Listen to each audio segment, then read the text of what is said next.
Oke, kita lanjut ke part 2.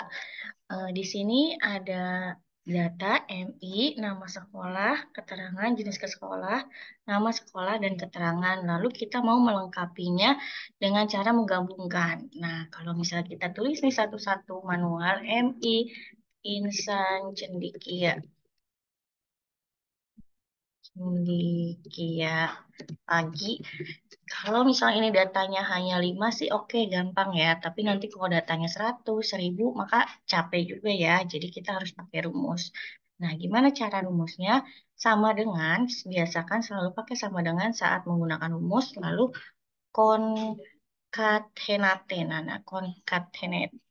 Nah, klik concatenate, lalu tinggal kita tarik yang mana yang mau kita masukkan rumus.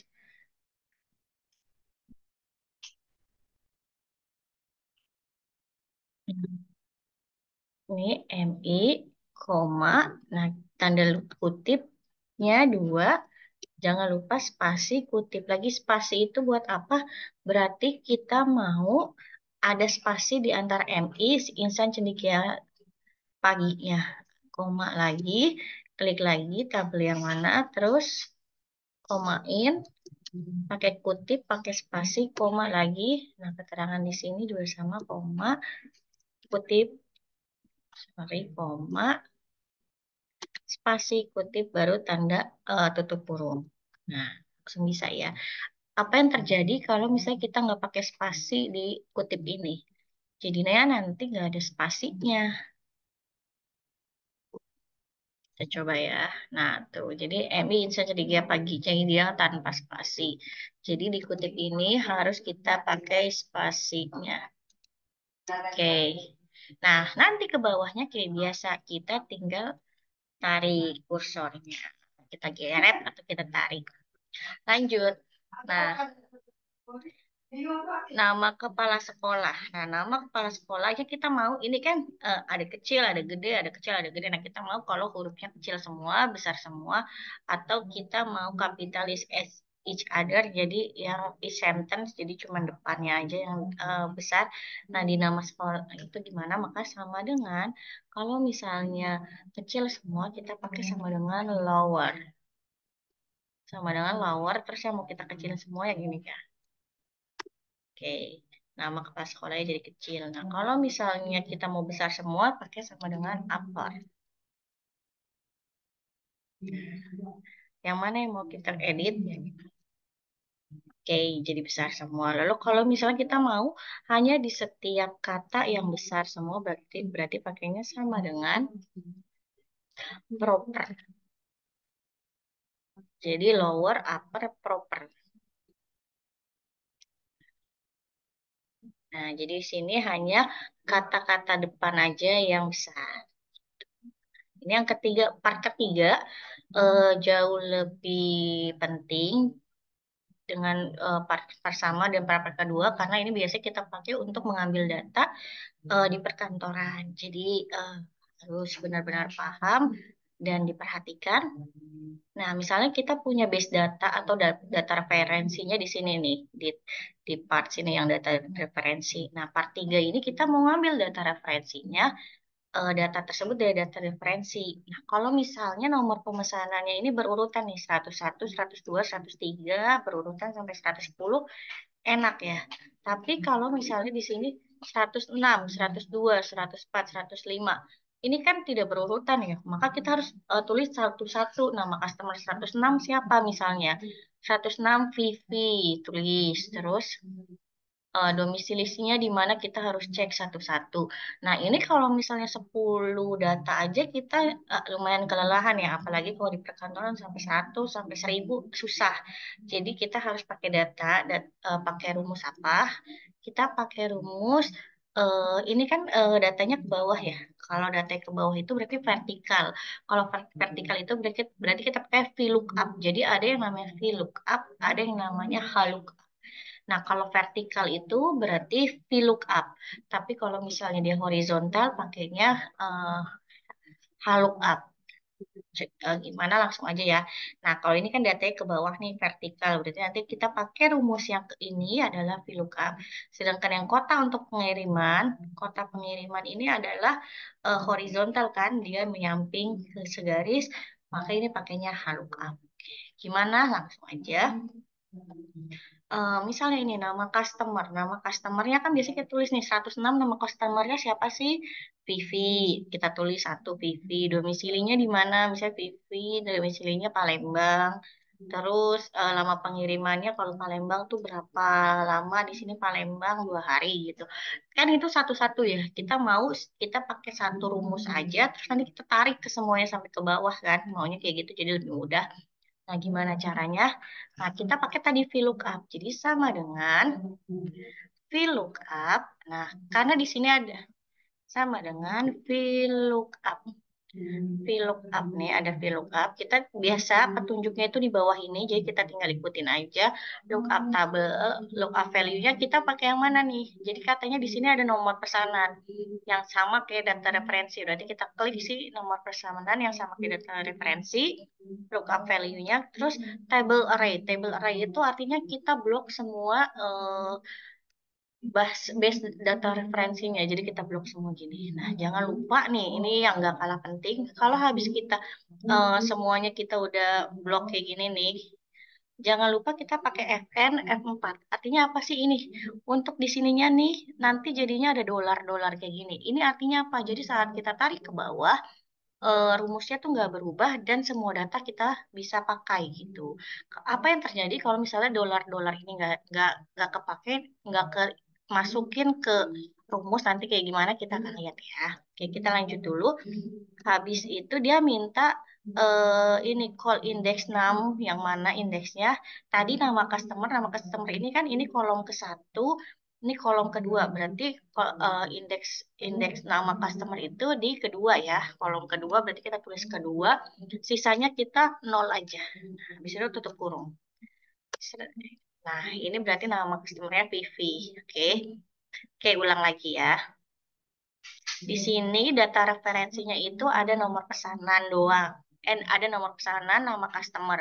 Nah, di sini petunjuknya cuma ada nomor pesanan. Maka kita pakai nanti sama dengan eh, kita boleh lihat rumusnya di sini, boleh di atas sini ya, sama aja. Sama dengan VLOOKUP, klik VLOOKUP-nya, klik nomor pemesanan, koma, table array. Table array itu berarti data referensinya kita blok semua. Nah, blok sampai sini aja. Lalu jangan lupa Fn, terus klik Fn, terus F4. Nah, lihat tadinya tuh nggak ada dolar-dolar ini ya. Jadi kalau kita nggak pakai Fn F4, nggak ada dolar-dolar ini. Nah, nanti apa yang terjadi? Nah, klik ulang. Habis ini koma, ya kan?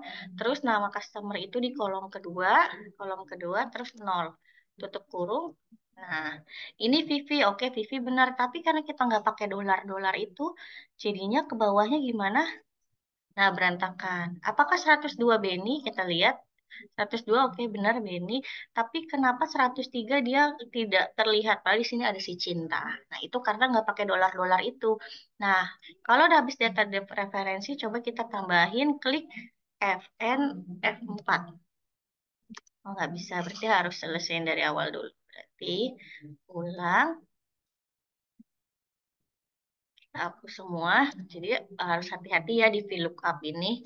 Jadi kalau salah masukin rumus maka jadinya NA kayak gini, rumusnya error.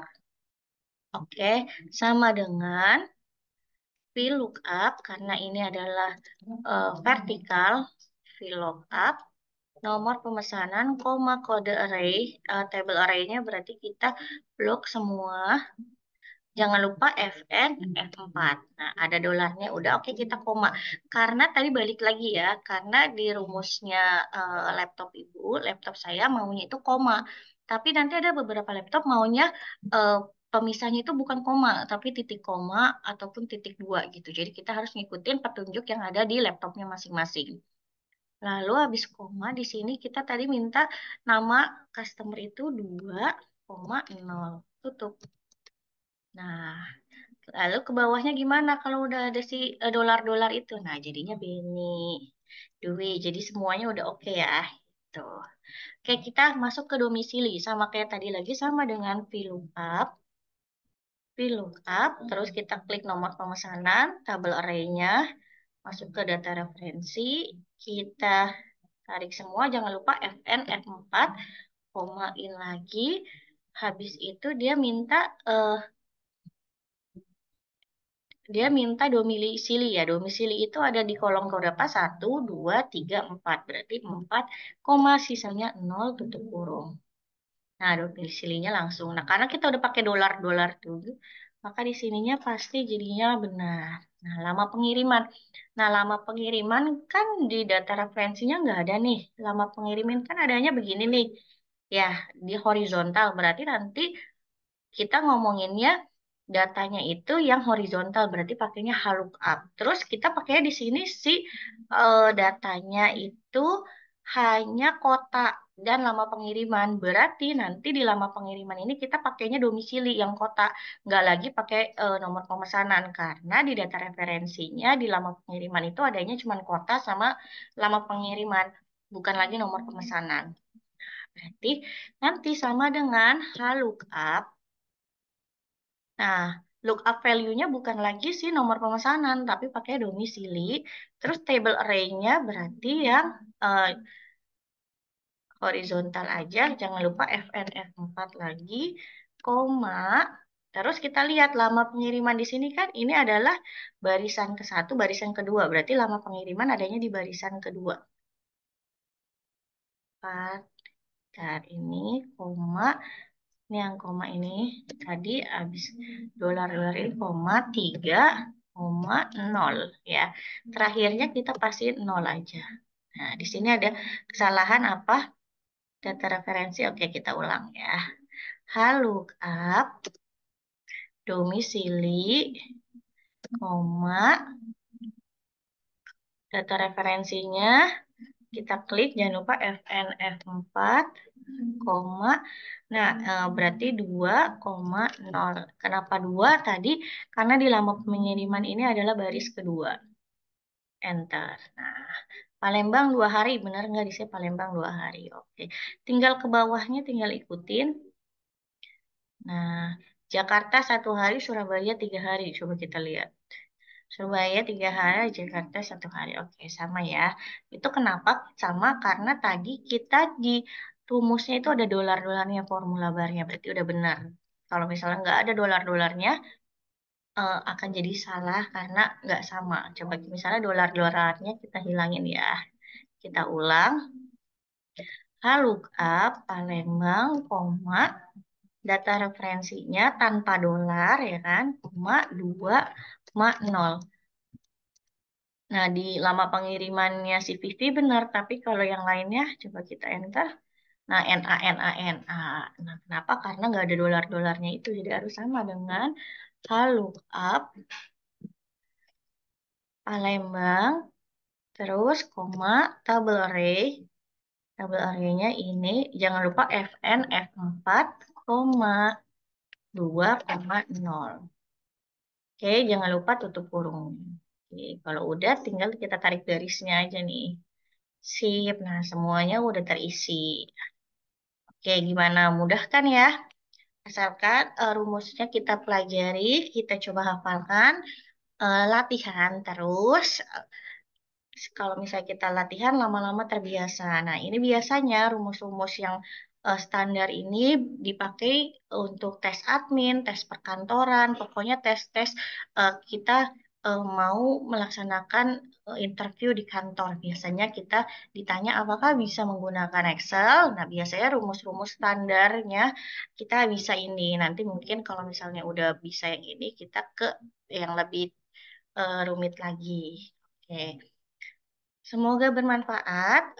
Ini nanti data Excel latihan ini akan saya share di link ke bawah, di link deskripsi. Jadi kalian bisa coba aja latihan sendiri.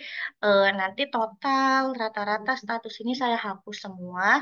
Jadi kalian untuk menjawabnya buka tutorialnya lagi sambil jawab, gitu ya.